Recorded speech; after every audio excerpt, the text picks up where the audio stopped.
खुशी तो जब भी बहुत हुई थी जब यहाँ पे 27 करोड़ रुपए अप्रूव करे गए थे टीयू क्रिकेट स्टेडियम को अपग्रेड करने को लेकर। उसके अंदर सीटों की व्यवस्था है, नेट प्रैक्टिस के लिए जगह की व्यवस्था है, यानी कि जो जो चीज़ें नई चीज़ करनी है उसके लिए जो रुपए दिए गए थे। लेकिन अब जो खुशी है वो दुगनी नहीं चौगुनी होकर निकल कर सामने आ रही है। नेपाल की गवर्नमेंट ने एक और बड़ा फैसला लिया है। जैसा कि उन्होंने वादा करा था उसके अकॉर्डिंग अब यहाँ पे Gautam Buddha international cricket stadium के लिए एक बहुत बड़ा फंड अमाउंट अप्रूव करा गया है। नमस्कार, मैं पीएम डीएनए सिंह और आप देख रहे हैं कमाल यार। इस वीडियो में हम जानेंगे कि किस तरह से दिन प्रतिदिन क्रिकेट का स्तर ही नहीं बल्कि क्रिकेट को बढ़ाने के लिए नेपाल की गवर्नमेंट, नेपाल के फैंस, नेपाल के हर लोग जुटे हुए हैं ताकि नेपाल की टीम जल्द से जल्द उस मुकाम को हासिल करे जिस मुकाम के लिए इस क्रिकेट एसोसिएशन की स्थापना हुई है, जिस मुकाम के लिए इस क्रिकेट टीम को बनाया गया है, या फिर ऐसे कहें कि इस स्पोर्ट्स को जनरेट किया गया है। तो वीडियो के अंत तक बने रहिए और अगर आप चैनल पे नए हो तो चैनल को सब्सक्राइब करके बेल आइकन दबा लीजिए ताकि आपको अपडेट भी सबसे पहले मिल सके। चलिए वीडियो को शुरू करते हैं। वो दिन और थे जब हमने कंपेनिंग करी थी, वो दिन और थे जब दुर्मुस सुल्तानी यहाँ पे जो फाउंडेशन है वो इस क्रिकेट स्टेडियम की नींव रखता है। वो दिन और थे जब हमारे पास पैसे की कमी हो गई और वो दिन और थे जब हमने अलग अलग तरह से पैसा जुटाने की कोशिश करी लेकिन हम उसमें विफल रहे। अब दिन बदल गए हैं।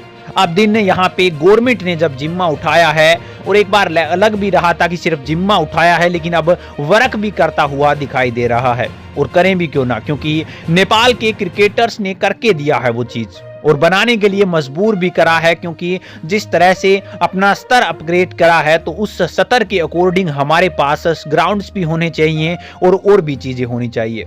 कहीं न कहीं नेपाल सरकार को यह भी लग रहा है कि क्रिकेट के अंदर ना केवल हम उपलब्धि हासिल कर सकते हैं बल्कि एक अच्छा खासा रिवेन्यू भी जनरेट कर सकते हैं। और इसका जीता जागता एग्जाम्पल अभी ट्रायंगुलर सीरीज और T20 world cup Asia qualify है, जिसके अंदर कैन ने इन्हीं ग्राउंडों से कम 2 करोड़ रुपए कमाए हैं। तो आप सोच सकते हैं कि ये जो चीजें हैं वो नेपाल के लिए काफी ज्यादा अच्छी होने वाली हैं। रुका हुआ गौतम बुद्धा यहाँ पे स्टेडियम बागमती सरकार अब बनाने का काम कर रही है। महानगर पालिका के पहले चरण के लागत अनुमान के प्रस्ताव को शुरू कर दिया गया है। बागमती राज्य सरकार ने चितवन में गौतम बुद्धा क्रिकेट स्टेडियम की मरम्मत में निवेश करने की योजना बनाई है, जो कि दुर्मुस सुल्तानी फाउंडेशन द्वारा इसे पूरा करने में विफल रहने के बाद थोड़ा बहुत बर्बाद हो गया था।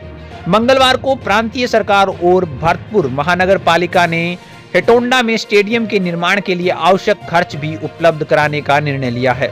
मुख्यमंत्री साली करराम जमार कंटेल और मेयर रेणु दहल की उपस्थिति के लिए गए निर्णय के अनुसार राज्य 70% निवेश करेगा और शहर स्टेडियम के विकास में 30% यहाँ पे निवेश करेगा। बैठक में इस बात पर सहमति बनी है कि महानगर पालिका और संघीय सरकार सभी वित्तीय गतिविधियों और ऋण संबंधी जिम्मेदारियों का प्रबंधन करेगी और कुछ दिनों में यहाँ पे अनुबंध आमंत्रित किया जाएगा और स्टेडियम निर्माण पुनः से शुरू करा जाएगा।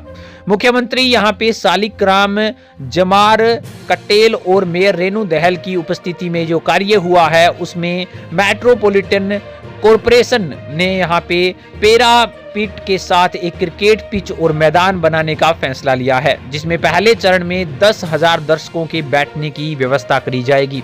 महानगर पालिका में लागत अनुमान प्रस्ताव के मुताबिक इस काम को 75 करोड़ रुपए के निवेश के साथ जरूरत यहाँ पे पूरी करी जाएगी। 75 करोड़ रुपए का ये जो बजट है उसे जुटाने में सरकार अब लग चुकी है और इस 75 करोड़ रुपए का इन्वेस्ट करके एक बार इसे कहीं न कहीं मॉडिफाइड भी करा जाएगा और 10,000 लोगों के बैठने की जगह भी सुव्यवस्थित तरीके से जमा करी जाएगी।